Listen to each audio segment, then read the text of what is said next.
Hello guys, welcome back to this channel. In today's video, I'm going to show you how you can add music to CapCut project.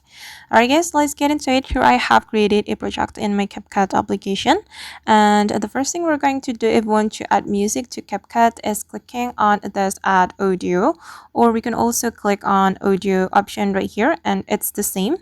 Then I'm just going to click on audio. Then we have to click on sounds, and here we can select the music we would like to add to CapCut project.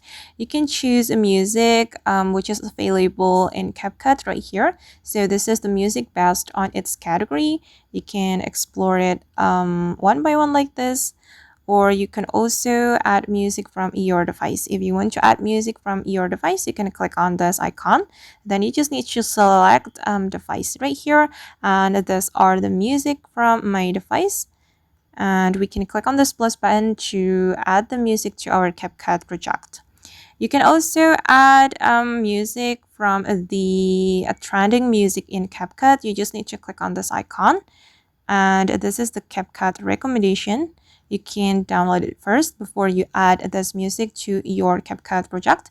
Then after you have downloaded the music, you can click on the plus button right here.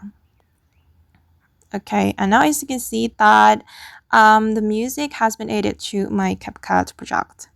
Alright guys, and that's how we can add music to CapCut project. I hope this tutorial will be useful for you. Thank you so much for watching, and see you in the next video.